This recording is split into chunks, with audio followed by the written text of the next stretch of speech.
She is a teacher, facilitator, beauty queen, coach, singer, fashionista, wow! And a farmer. So guys, lingit sa kalaman ng lahat, farming is also my fashion. So my father is not just a policeman, but also a farmer. Ayan, so guys, ngayong araw na to, ayan, itutour ko muna kayo sa aming farm. Ayan, so ito yung kagandahan sa farm. Kasi, hindi mo na kailangan bumili ng mga gulay, yan, mga prutas, kung marami ka lang namang mga tanim, kung masipag ka lang. So, sa panahon ngayon na pandemic, so yan, marami tayong magagawa. Ayan, so magtanim lang tayo, meron na tayong makakain, hindi na tayo magugutom.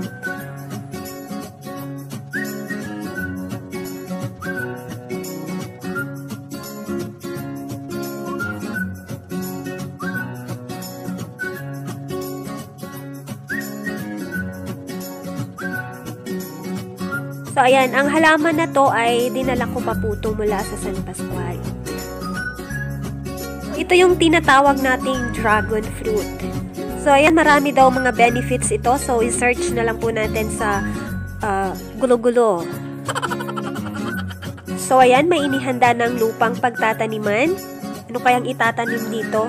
Baka magtanim dito ng ng pera.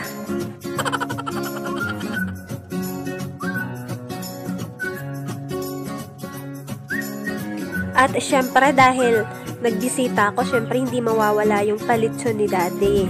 Yan.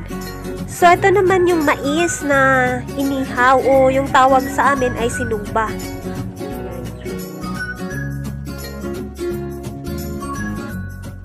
So ayan, tikman nga natin. So ayan guys, bisita naman tayo sa mga tanim naming gulay. Ayan, so ano kaya ito? Ano kayang variety ng beans ito? Hindi ko alam. Ayan, so kung sino man ang may alam dyan, ayan, just comment down below. Or kaya, kung hindi naman alam, ayan, isi-search na lang po natin sa gulo-gulo. Ayan, sa YouTube.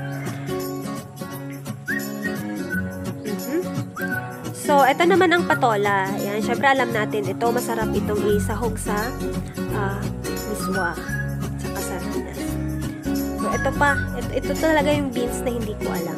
Yan, so, isi-search na lang natin. Ang dami kaya niyang bunga. Yan, no? Kahit sa ilalim. Ang dami.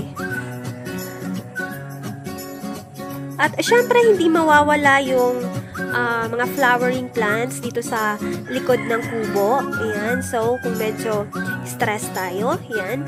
Tumingin lang tayo dito sa paligid. So, yan, mawawala yung stress natin.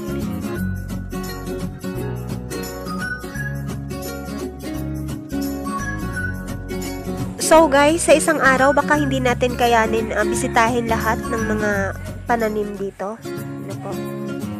Baka abutan tayo ng 1 linggo. So, yan, guys, parang babagsak ang ulan. Yan, bumagsak na nga. So, ito yung magsisilbing payong ko. Dito na ako ngayon sa kabilang farm. Ayan. So, ang gagawin po namin dito ngayon ay mag-harvest po kami ng mani or peanut. Ayan. So, sa mga mahihilig dyan sa peanut or mani. Ayan. So, tamang-tama. Ayan. Mag-harvest kami. So, eto na nga. Ayan. So, actually guys, hindi naman talaga ako ang nag-ano nito. Pero, syempre, tutulong pa rin ako. Tutulong akong kumain. Yan. Yan. Yan. So, eto na. Eto na yung unang ani, no, ng mani. Medyo galit kayo sa inyong mga asawa. Kumain na lang kayo ng mani.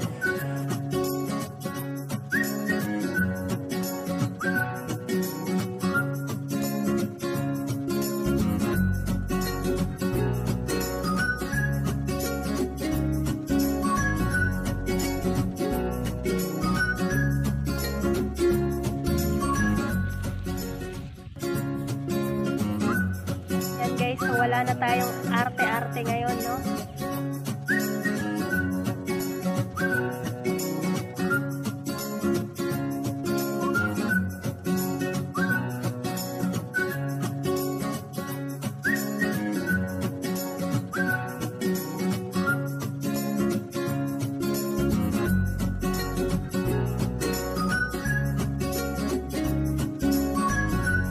So, ayan guys, bilangin natin kung ilang piraso ang laman ng isang puno ng mani.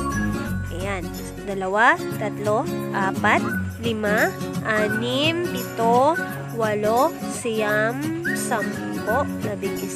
9, 10, 11, 12, 13, 14, 15, 16,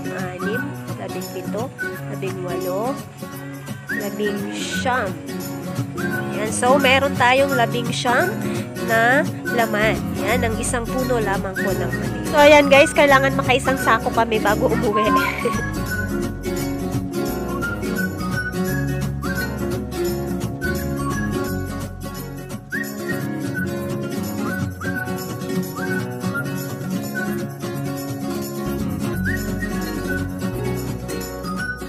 Ayan, so ayan, lahat ng mga nakikita nyo, tanim ko lahat yan. Sarot. Ayan, syempre, patanim yan ng youngest brother ko, si Mark. Ayan, na talagang sobrang sipag. Ayan, so, marami siyang tanim na puno ng banana. Ayan, so, kung isi-search po natin, no, maraming benefits ang mga banana. Ayan, siguro mga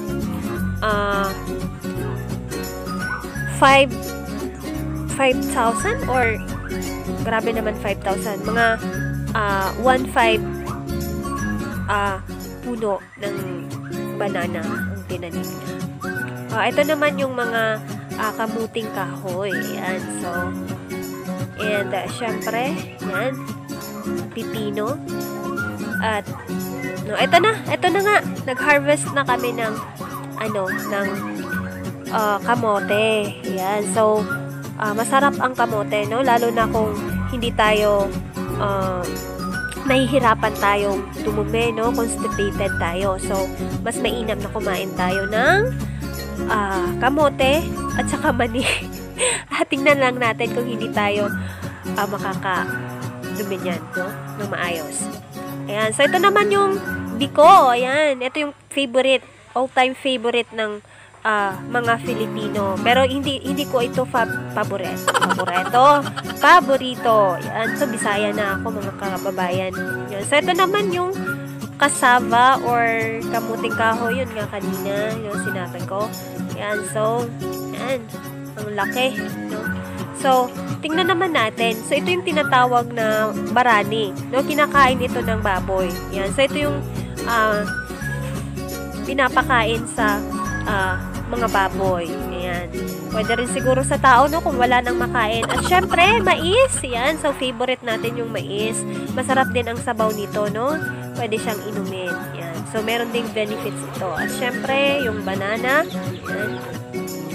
Sinabi ko na. At syempre, yung pagkain ng aso namin. Yung lechon. Ayan. So, nag-aantay na po yung mga aso namin.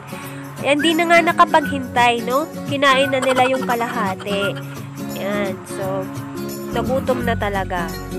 So, dahil bumagsak ang malakas na ulan, hindi po namin mabibit-bit ito papuntang baba kasi nga umuulan. So, itcha-chop-chop na lang natin ito. So, ayan guys, kukuha pa sana kami ng buko para sa buko salad. Kaso, naputan na po kami ng ulan. So, ayan. So, ayan guys, pagtila po ng ulan, bababa na po kami. And this 2020, nandito pa rin tayo, no? Mananatiling matatag, no? Sa gitna ng mga pagsubok, ayan, na naranasan natin sa ating mga buhay. So, hindi pa rin tayo nawala ng pag-asa dahil meron tayong inaasahan. Ano po? So, walang iba kundi ang ating Panginoong Diyos. Ayan, na gumagabay sa atin at siyempre, nagagabay sa atin sa pagpasok ng 2021. Thank you very much for watching my video. I hope gustuhan nyo. And don't forget to subscribe to my YouTube channel para palagi kayong updated sa susunod ko pang mga video. Ayan, happy New Year! And God bless us all hanggang sa susunod ko pang video.